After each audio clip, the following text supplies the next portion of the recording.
Hello, I'm J.P. Miller, author of the Leaders Like Us series and also the Gabby Douglas story that will be included in the Ride Along series for Rourke Educational, Carson DeLusa. Today I want to talk to you about mentor text.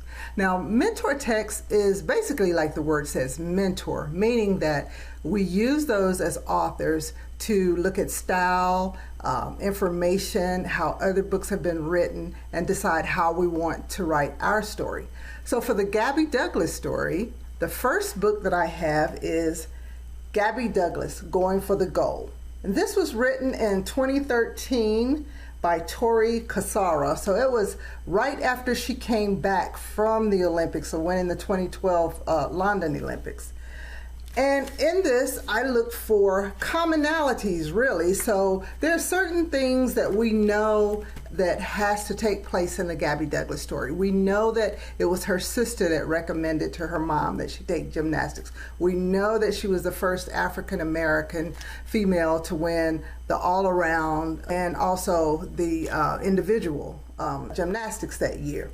So you look for some of those things and you know you have to tell those, and then you look outside of that to see what else the author spoke about. The next book that I have as a mentor text was Olympic Greats, and that was a world book. So in this book, I was able to read the stories of several Olympians like Usain Bolt and Michael Phelps and Simone Biles that have made their mark in Olympic history.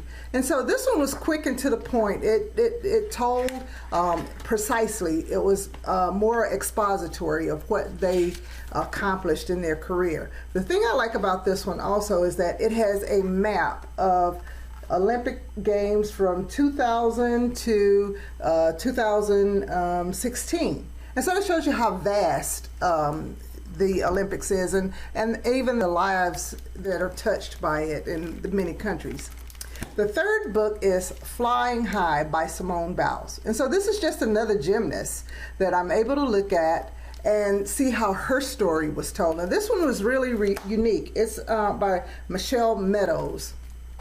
It's really unique in that it's lyrical, and she spends a lot of time speaking about Simone's childhood. And so there's show you what I mean by lyrical. She says, rising up through the ranks, there's more work to be done. With her drive to compete, gymnastics is fun. So you notice how she rhymes. And in the back of the book, in the book matter, is where she tells a lot of the expository type things about Simone's career and how she made it to the Olympics. So these are just a few ways that you look at these styles and you decide how you would like to write your book as an author, what you would like to say about that individual as an author. So I hope that you enjoyed this video on how I use mentor text to write my story. Thank you.